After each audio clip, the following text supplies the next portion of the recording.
Hey, yo, girl. It's time to talk. Just a little bit of sports. It's time for the Furious Beards Sportscast. Ban out. Don't sue me. I don't own that music. I don't know my music.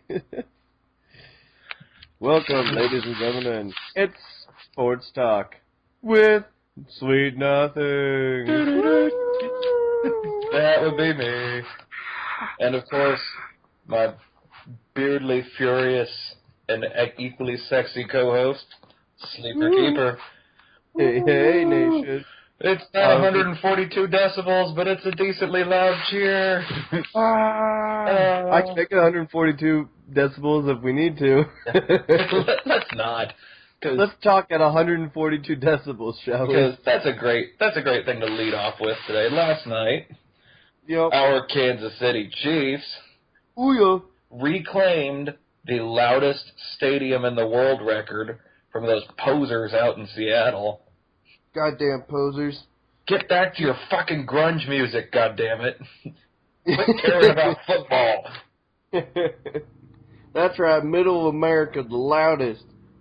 Well, to be fair, America. When the first time when the Chiefs beat this record, took it from Seattle last year, they made it by like 1.2 decibels, which isn't much of a difference. No, it wasn't much, Seattle but it was just enough to make the record. Yeah, Seattle took it back by like 0.2 of a decibel. And so when I heard that they were going for the record last night, I thought, we're going to probably take it back by like, less than half a decibel, and we're going to keep nitpicking our way. Official reports, from what I've understood, was that the Chiefs took this record back by almost 5 whole decibels, which apparently is enough to actually make an audible difference. So I can hear it on the TV. I can tell you that much. They got loud, and the best part was they set that record early. They did. I think it was in the second quarter when Jamal Charles scored his second touchdown. Yeah, I got the update on my phone. Anywho, the crowd basically erupted early in the second quarter when Jamal Charles scored his second touchdown to put the Chiefs up 14-0 on the Patriots. Which even I was trying to go as crazy as I could at work. I went a little bit nuts around here. Yeah. You know what? That's a great segue into what I want to talk about. I don't know a whole lot of upsets from this week. We can talk Tampa Bay and Pittsburgh. I didn't watch any football Sunday. I was at Renfest. Just wait for that. That's on Friday. That's on Friday. That'll be a great conversation Friday. We're gonna have a long conversation Friday. Yeah, it's gonna be great. But I did watch plenty of football on Monday. I didn't get to watch much on Saturday because I was at work. Because my boss hates my life. Doesn't understand that while she is, of course, the boss of my primary and only money-making job, it's just my real job. You people, you are my job. We want to bring the stuff to use. So the one football game I did watch, which is the one thing anyone's really talking about right now, is Chiefs-Patriots. Absolute total domination last night. When was it that they took Tom Brady out? Was it with 10 minutes left in the fourth quarter? Yeah, they're just like, you're done. You basically got a whole quarter of football left to play. You're pulling one of the greatest quarterbacks of the modern era, if not the best quarterback of the modern era, out. Yeah, taking him out, that was great. Well, we were just getting back there, just mauling him, and then the interceptions. Oh my God! The worst part is that when they pulled Tom Brady, it made sense, Not because we're gonna pull him, and not necessarily that we're tossing in the towel, but one, they were down by so much. He didn't. Two, he did not look good. No, he did not look good. He missed a lot of guys. He was under some pressure in that second half, threw 2 interceptions and lost a fumble and damn near lost a second one. I don't even know. This fumble fell into a pile of 3 Chiefs defenders Yeah. And somehow the Patriots come away with that. Yeah, that was a little... If that were a close game, I might have been angry about that. But let me tell you, there's lots of things you can laugh off when you're up 41-14, right? It's true. It is true. that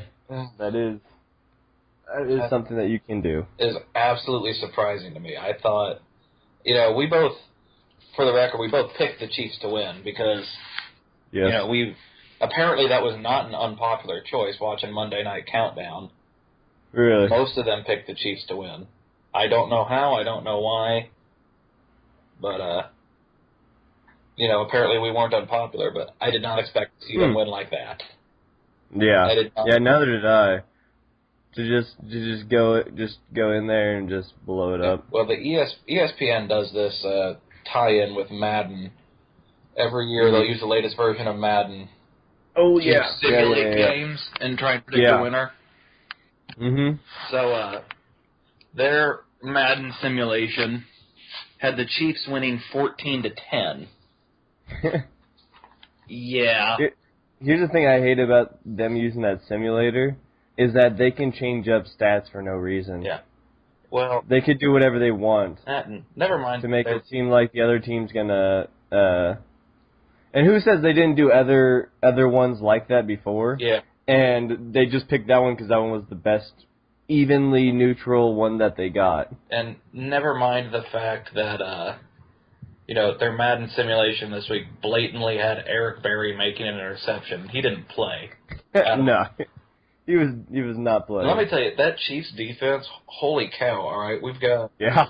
Eric Berry sat out, Derek Johnson sat out, Joe Mays was out, Mike DeVito was out. We're running, we're running thin on defense. Yeah, we were, at least for starters, but backups, man. You hold New England off the scoreboard in the first half, you hold them to 14 total with 3 turnovers, all of them Brady's fault. You got me jazzed. Dude, that was something else. Like the Walrus said at the end of the game in his team conference after post game, he was like, "I want this every weekend, not just big game weekends like this, but every weekend. You got to keep it up."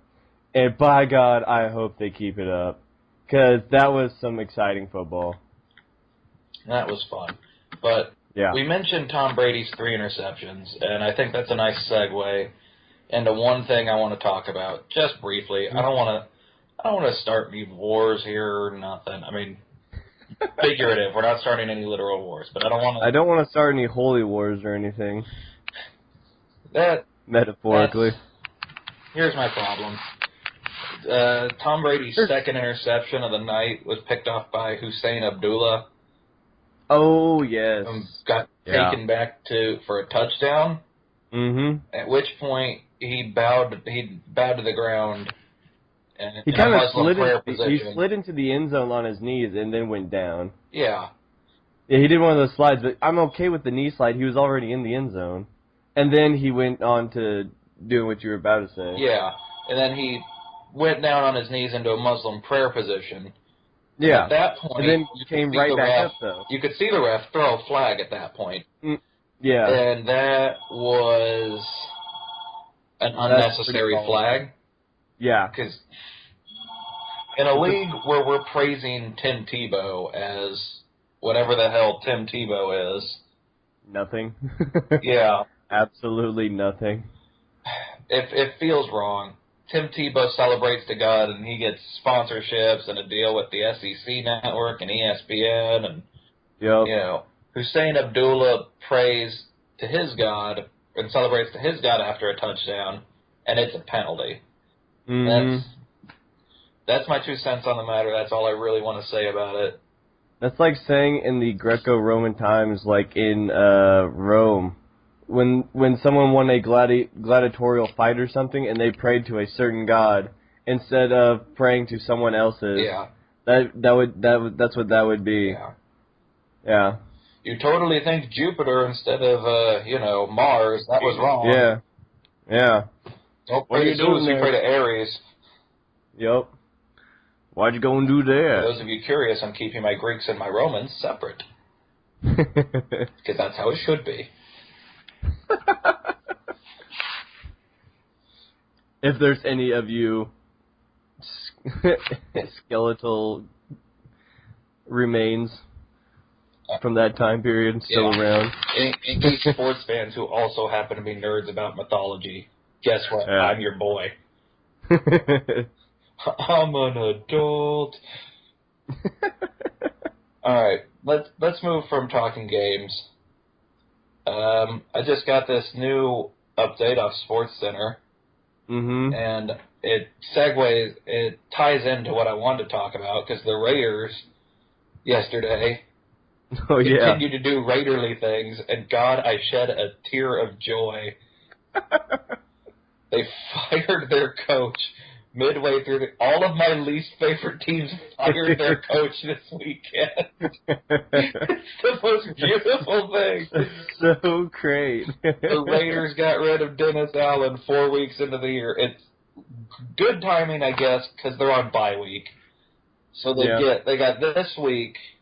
Well, yeah, they got this week and next to get their new head coach ready to prepare. And this ESPN update here says they're going to name former Dolphins coach and man currently on their staff in a position I am not aware of, Tony Sparano, not Tony Soprano, and one of the saddest name changes, or just saddest name in NFL history, Tony Sparano. Yep. He's going to be their new head coach for the interim for the season.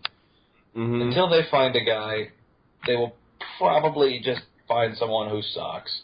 In fact, they may end up sticking with Tony Sparano. Because who knows? There's a reason he's not coaching in Miami anymore. So it's true. It's true. Oakland is just kind of where players go to die. Speaking of also coaches kicking the can, and I guess not kicking the can, that'd be dead. No. But he's probably not far from kicking the can. Well, yeah. Charlie Weiss. Charlie Weiss, University of Kansas former head coach. Kicking the can back to Indiana or wherever Notre Dame was. He's actually still getting money from Notre Dame through December of 2015. Did you know that? Wow. So dude, he's going to be supplemented 2 head coaching salaries to coach nowhere. I want this guy's job. I want us and a bunch of our friends to all be the new coaches at KU, and then we'll just retire. No, fuck that. I don't want to have to actually work. I want to do what Charlie Weiss is doing.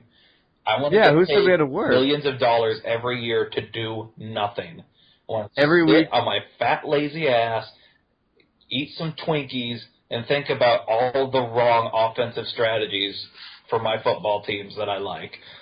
It's fourth and 15, Coach. What are we doing? Goal line quarterback sneak it. Quarterback sneak Give me it. steak. We got this. Give me a steak. Or better yet, it's 4th and 15. Give me a steak. The play that might have just got him fired Saturday, from my understanding, was when they got shut out 23-0 to Texas this weekend. Charlie Weiss, on a 4th and goal from the 5, called a goal line fade, which requires a good quarterback, a good throwing quarterback, and a good wide receiver who can high point the ball. Which KU has none of. KU has neither of those. Yeah. Just looking at my Twitter feed at the point of that play, I've got like 3 or 4, Big 12 beat writers on there who I follow. Every one of them was scratching their heads thinking, at what point did this sound good? It sounded good after that last bite of the Twinkie. He sent his cord. Bill uses his cord boy to keep his headset up and to follow him. Charlie Weiss sent his cord boy to Taco Bell at halftime, and probably within walking distance. He was too busy thinking about his Crunchwrap Supreme to think about whether or not we should bother with the goal line fade on 4th and 5. Now, he was whispering things to his Crunchwrap Supreme, and he said fade, and they heard fade, and so that meant let's do the fade. So now the KU Jayhawks are in search of a new head coach. And I read a couple articles detailing possible new hires. Oh, And the problem was some of these guys who actually have KU ties, like there's a guy who's in charge of the offense at Oregon who's got some KU ties, might be able to come in, recruit Texas, and install a high-octane, up-tempo offense at KU. Mm-hmm. The question was, why would he be interested in this job? Yeah. And why would you be interested in undertaking such a... That is essentially the question you're going to ask for every head coaching candidate. Yep. You don't have to ask it for the Raiders, because an NFL head coach is an NFL head coach, and everyone understands everyone except the Davis family understands if you don't succeed at Oakland, there's a reason why. Yeah. And the Davises are the only ones in the world that don't get it. Long may they reign. Long may they reign. But at KU, when there's 120-some different head coaching positions one can get, and you can take a mid-level non-Power 5 conference team, and where your conference games are a lot more evenly matched, so to speak, you can take that job, and you can turn them into something that looks respectable and land a better D1 coaching job rather than trying to take over one of the worst teams in a Power 5 conference and say, this is what I get known for. Right. It's going to take another Bill Snyder to bring that program around, and I just don't see them attracting one, to be perfectly fair. Yeah. Not today. Not today. Nope. I don't see someone like that going in there. They thought You're like, this is going to be the greatest turnaround in college football history. Well, no, I definitely don't see that with KU. They really thought Charlie Weiss was going to do it because I was attending school at KU for non-football reasons. God, I hate their athletics. But I was attending school there at the time when Charlie Weiss was hired. And I attended school through his first season, went to every stinking home game he had. And let me tell you, the buzz on campus was unreal when Charlie Weiss was hired. Too many people were excited over a whole lot of nothing about Charlie Weiss. Because, to be perfectly honest, he hasn't looked good since Tom Brady. And no, that's a saving grace. Yeah. Too many people have made failed head coaching jobs out of, look what I did with Tom Brady. To the point where I think we've stopped saying it's the coach. Started saying maybe Tom Brady was just good. And he was. He is and was and will be till he retires. There's only so much. You can say the same thing about Ron Prince when he was at K-State.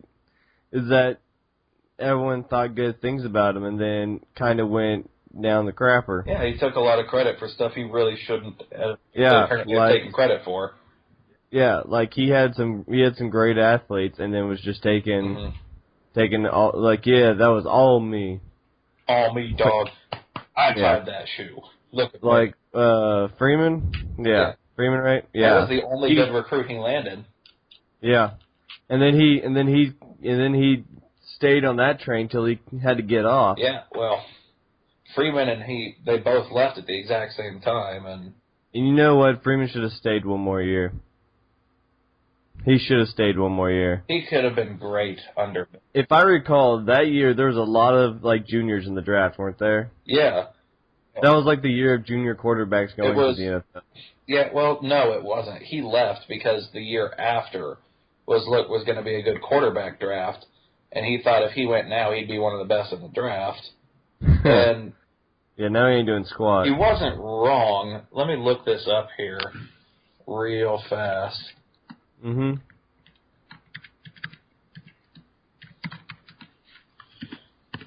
want to see 2009 NFL draft. That's when it was.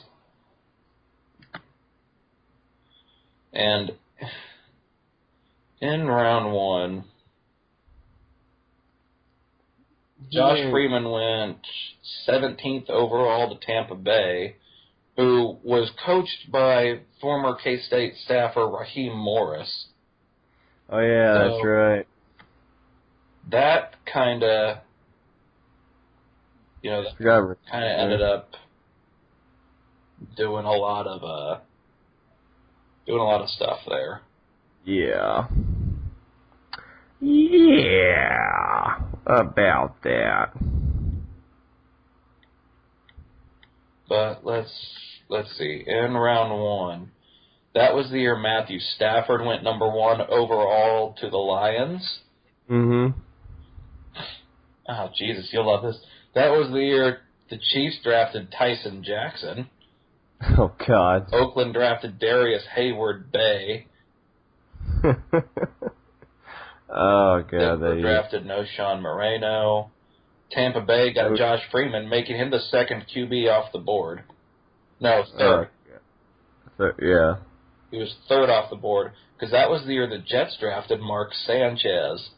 Mm-hmm. Yep, Dirty Sanchez. So what we're saying here is, essentially, the first round, there were 3 quarterbacks.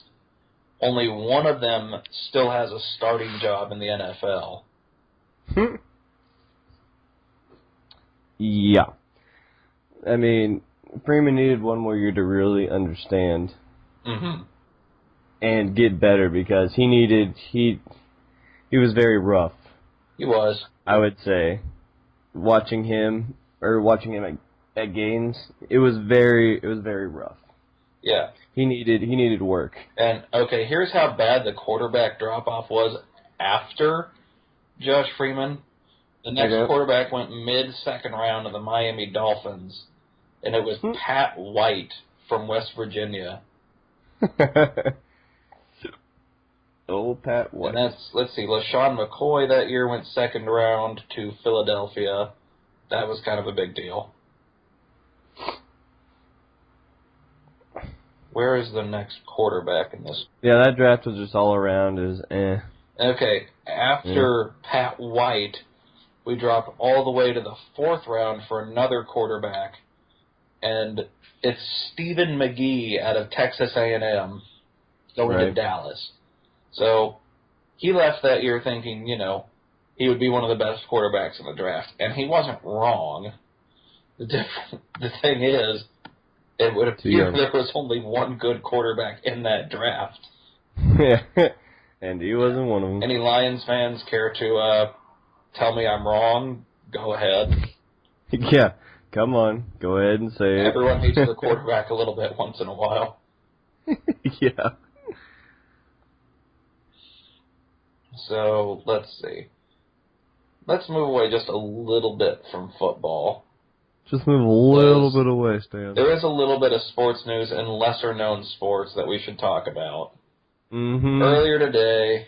Breaking news! Oh, wow, hold on. Earlier today... That's 6th round. I just saw Keith Knoll went to the St. Louis Rams out of West Texas A&M. I did not realize that was a real school.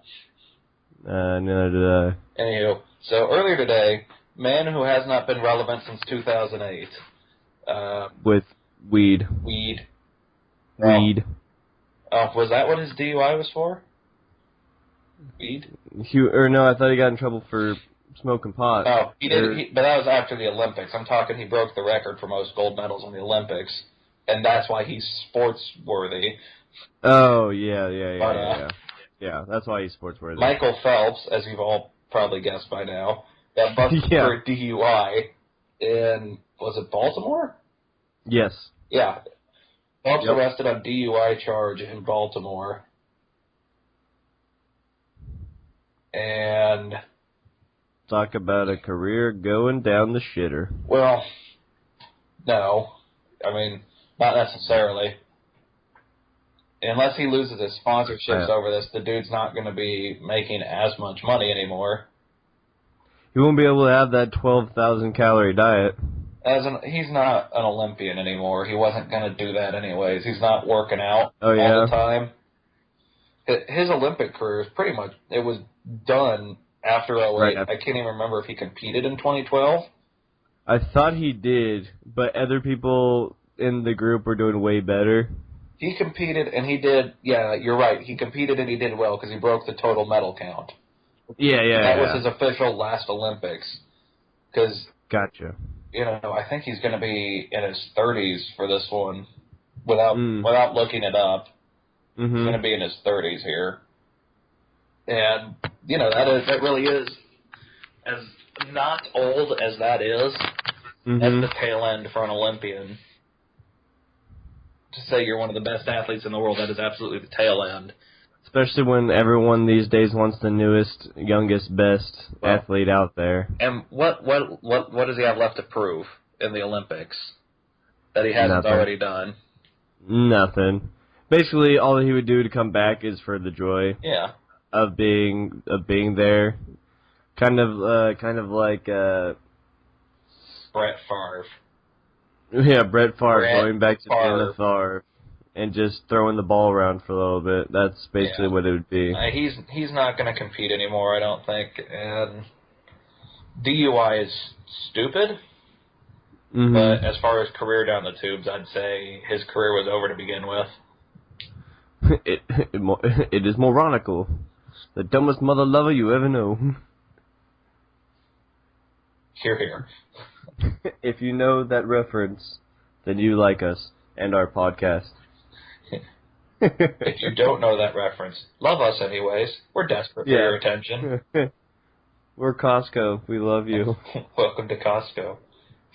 We love you. We love you. I like viewers. I like viewers. Yeah, I like viewers. So, you want to go into last week's games of who won what? Let's do a little fantasy, and we'll close with Oh yeah, fantasy. My bad. I forgot about fantasy already. We're gonna talk fantasy. The Holly Llama. For those of you who aren't familiar with my teams, I control two teams pretty much. Demarius Targaryen is my team that I have sole ownership of in a league with my family. Yep. My second team is the Holly Llama that I pretty much make the decisions for, but technically it is my father's team. And we communicate and we talk about this. But pretty much I'm making most of the moves because I pay attention to the other 31 teams in the NFL. Yeah, he just pays attention to his. We compete in the same league. And this past week, week 4, Demarius Targaryen faced off with the Holly Llama. And the Holly Llama came out on top. Dear Harry Ram. Both teams moved to 3-1. We are unfortunately both in the same division, but we're now both the top 2 teams in the division. All right? Little brag. Just a little bit of bragging. Just a little bit. And, we can talk studs and duds this week. The biggest dud was my fucking backup quarterback, Kirk Cousins, who I had to play since Russ Wilson was on bye. Kirk Cousins, your 7 points was really disappointing when you sat on my bench with 22 and 39 the past 2 weeks. That was really fucking lame, Kirk. It was really lame, okay? You douche. Lame. Lame. That's pretty good. Another guy who I felt has been a dud. I picked him up after his big performance against Seattle in week 2, Antonio Gates, who went off for 27 against Seattle and had 8 against Arizona, which is decent for a tight end.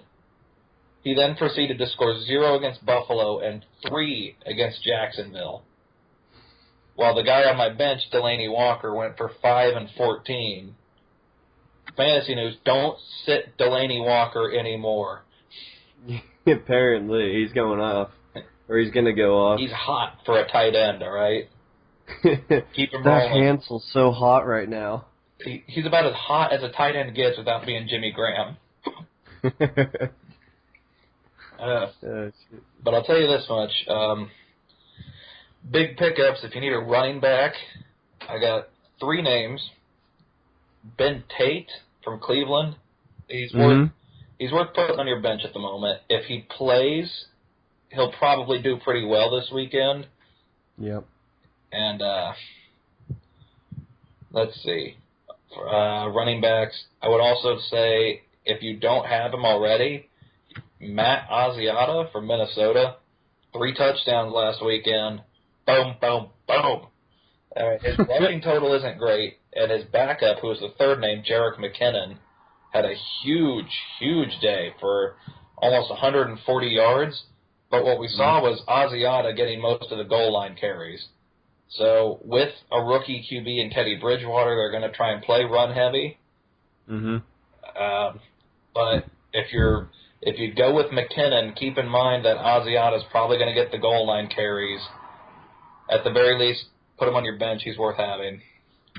Yep. And let's see, wide receivers. There's not a whole lot of buy this week, just the Dolphins and the Raiders. And if you had a player from either team, I'm sorry. Yeah. Your season probably isn't going as you wanted already. But if Nope, you've probably already given up. Yeah. If you need a wide receiver this week, I'm going to go ahead and recommend Pittsburgh's Marcus Wheaton. He's the number 2 to Antonio Brown, and Antonio Brown gets all the good looks. And I hope it stays that way because he's sitting on my team. But Marcus Wheaton has proven himself so far this year. He has looked really good. He just hasn't found the end zone yet. But coming up against Jacksonville, dude, it's Jacksonville, all right? Jacksonville. I think, we can assume that someone who's got raw talent is going to look even better against a team like Jacksonville. Marcus Wheaton's a guy if you need to fill in a flex spot or a wide receiver this week. Yeah. You can write it down. Write them down. But, that being said, let's talk about our picks from last week and make our picks for this week. NFL this week, Boom. Sleeper? Yep. You pulled out a nice surprising 9-4. Woo! I don't know how you done it. But neither do I. I pulled out a 7-6, unfortunately, meaning you win week 4, but it's still a long year. It's still a long year. Very Let's long. see. Games worth mentioning where we both missed. Pittsburgh and Tampa Bay. We were both on Pittsburgh. Tampa, you pulled one out, you sly bastards. Yes, I'm a bitch. Sunday night, New Orleans at Dallas. We were both on the Saints. Figured there's no way these guys start 1-3, right? Yeah, They no started way. 1-3. Dallas, you son of a bitch. Yes, some of bitches number 2. Let's see. Most of the games we both got correct. Didn't mean much. We already talked about Monday night. So Yeah. there's no need rehashing that. Nope. We both had Houston over Buffalo. We both had Indy over Tennessee. Both had Miami over Oakland and San Diego over Jacksonville, so nothing real crazy there. That's kind of funny. The 2 teams that played, Miami, Oakland, that played each other now have both a bye week. They played that one in London. I'm sure they're getting a jet lag courtesy. London. In London. We gave London one hell of a terrible matchup. We did. Dude, that Penn State game was better there. Yeah. We sent Penn State to Ireland. Penn State and Florida. Yeah. Boy, was that an exciting finish. Yeah. But they got a better game than London. The NFL, you'd think, would want to put their best foot forward if they're trying to move a team there. Yeah, no kidding. Instead, send them Miami and Oakland. Just, hey. The London Raiders. London, yeah, heads up. You can have Oakland. They look like you can have Oakland. They want a new stadium. It's true. How you justify leaving a team in London in the AFC West, though, is beyond me. The AFC International. No. No. No. So, anywho, keeping in mind you're 2 games up, but it's still a long season to go. We're going to start our Week 5 picks here, and it starts with Thursday night. Minnesota goes to Green Bay. Sleeper? Gonna go Packers. You got to go Packers. I gotta go Packers. You gotta go. Rodgers looks good. Jordy looks good. Gotta go. Eddie Fudge Lacy finally had a good game. Yeah. You gotta go Pack. You gotta pack it in. Pack it up, pack it in. We're both on the Packers in that one. Yeah. Sticking with AFC North just a little bit. We got Chicago traveling to Carolina this week. Carolina came off a pretty bad week against Baltimore. Chicago came off a bad week against Green Bay. Who's rebounding? I'll go the Bears. I'll go the Bears. You're picking the Bears. I'll pick the Bears. They let me down last week. The Ditkas will rise once again. They let me down last week, but I'm going Carolina this week. That defense has to rebound sometime, right? Right. Right? Right. Okay. Here's the one. Ditkas will win. This one's going to be tough to pick, but only because both the teams are not good. Okay. We got the Cleveland Browns heading to Tennessee to take on the Titans. Odds are Cleveland gets their starting running back this week. Otherwise, I don't. Who you got here? I'll take the Cleveland Steam Train.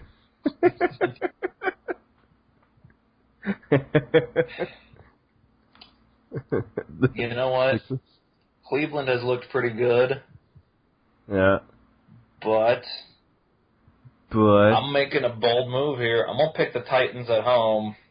Bold strategy, God. I think Tennessee might make something happen here. Mm-hmm. And I think the Titans. I yell at Ned Yost all the time for saying this, but I got a gut feeling, man. Yeah. Got a gut feeling. All right. This next one sounds like a no-brainer to me. St. Louis at Philadelphia. Philly. Philly? Philly. I'm on Philly, too. I hate Chip Kelly, but I'm on Philly.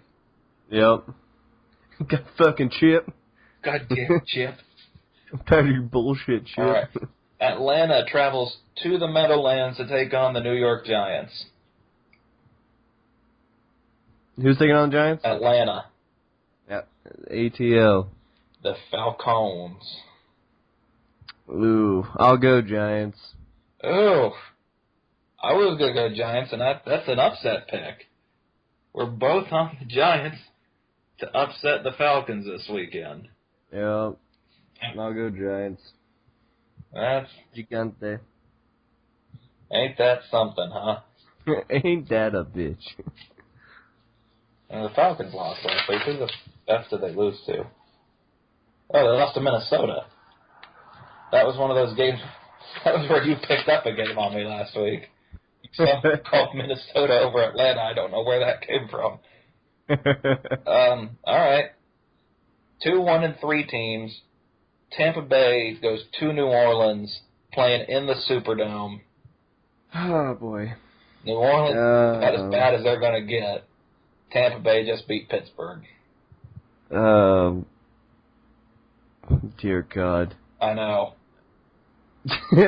I know. Tampa Bay, New Orleans. What do you say? We let the viewers decide your pick here?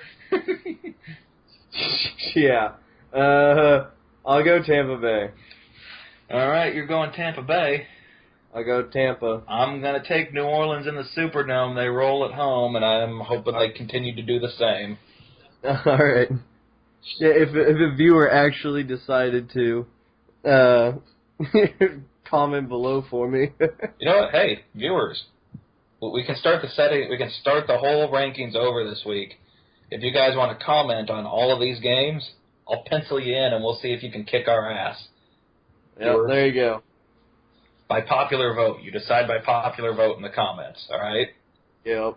And I'll just have viewer selection for the week, and we'll see how you do. Cool. Next on the docket is our showdown of the Lone Star State. Houston goes to Dallas to play some football. Houston. Houston? I'm on Houston. Houston. I'll take the Houston Texans, mainly because I don't like Dallas. I think Romo chokes it away late. Houston plays solid defense and manages to get Arian Foster going. Oh, you know he's choking it. Oh, he is. He's choking it like it owes him money. Buffalo playing at Detroit.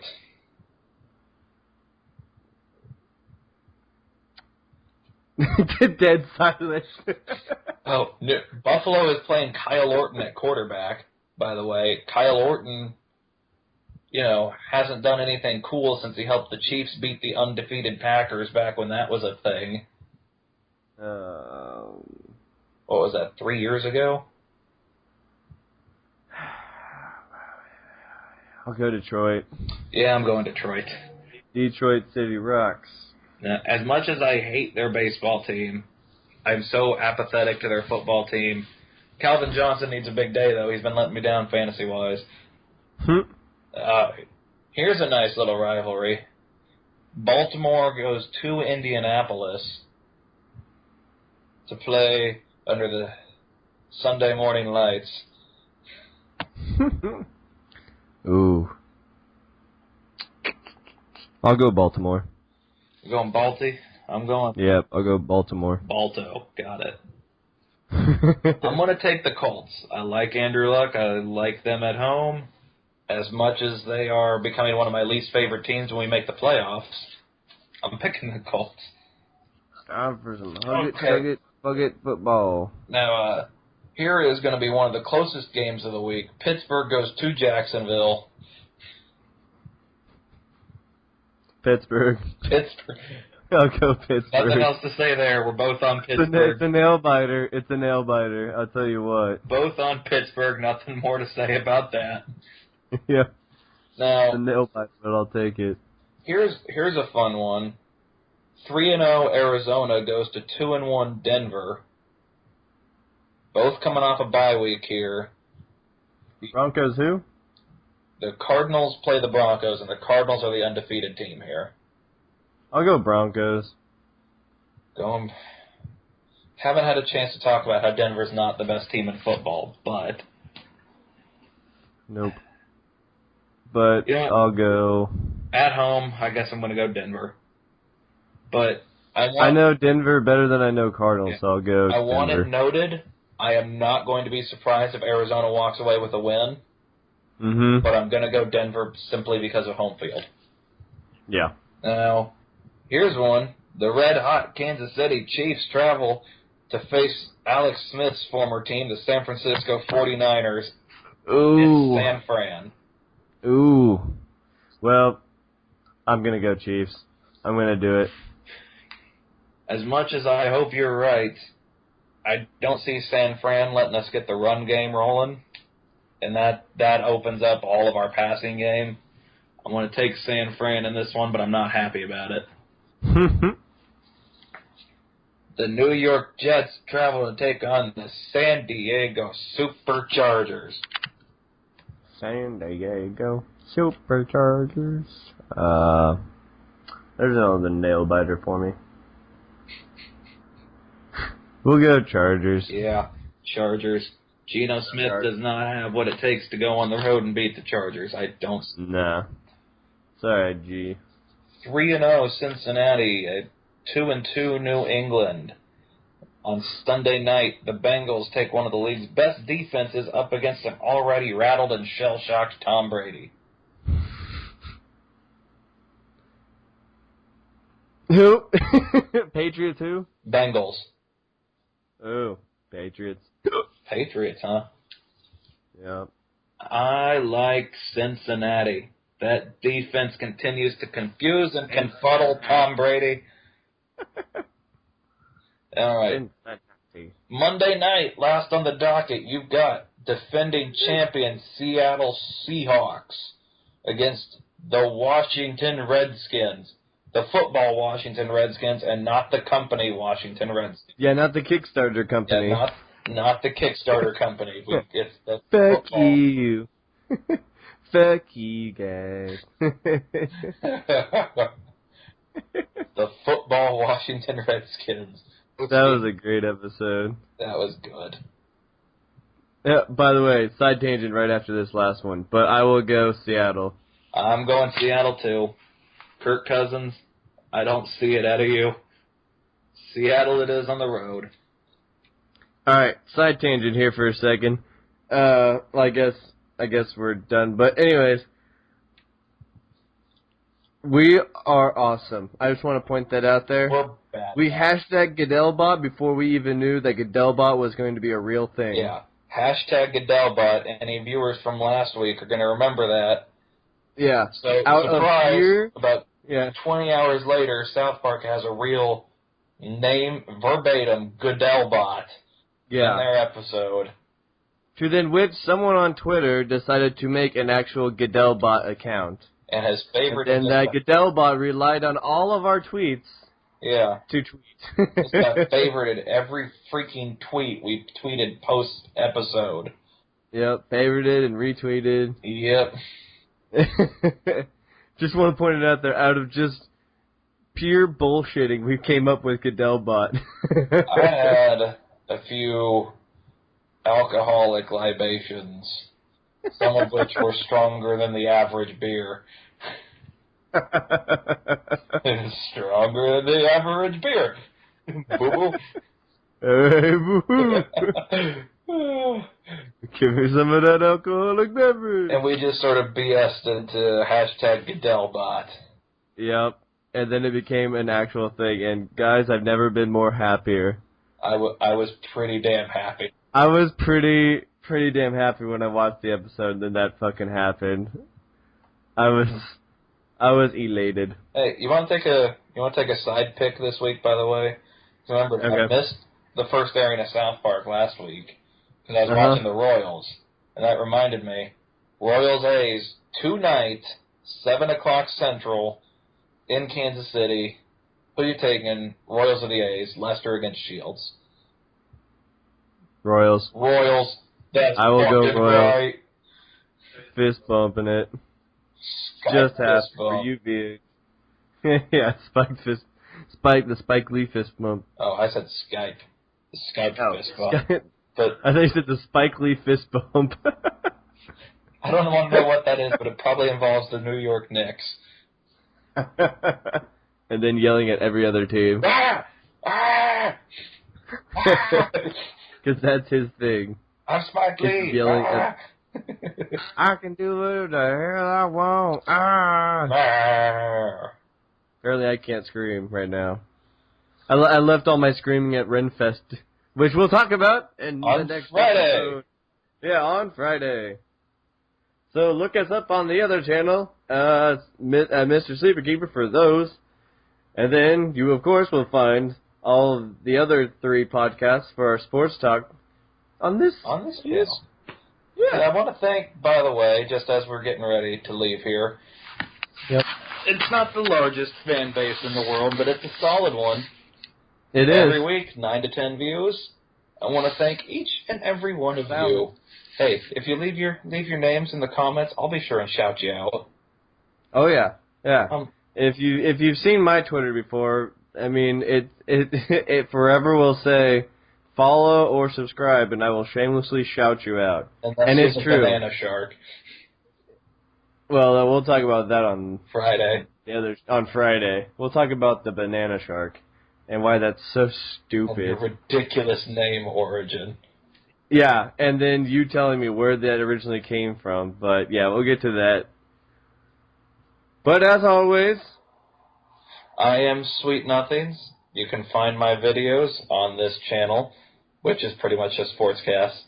You can find me on Twitter at SweetNothingsFB and tweet me. I will absolutely shamelessly tweet you back. I'm a whore. Blue Moon, I love you. Sponsor me. And my partner in crime, Mr. Sleeper Keeper.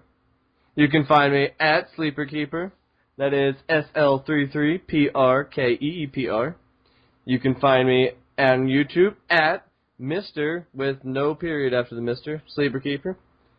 Yeah, we've got some videos going on over there. We've got a lot of things in the works. We do. We have a lot in the works. So stay tuned for all that. We're branching ourselves straight the hell out. We're doing oh my god, we're blowing up. We're doing a little bit of everything. Oh yeah, we're going places, people. And join us on our adventures, and we will see you all next time. Adios, girl.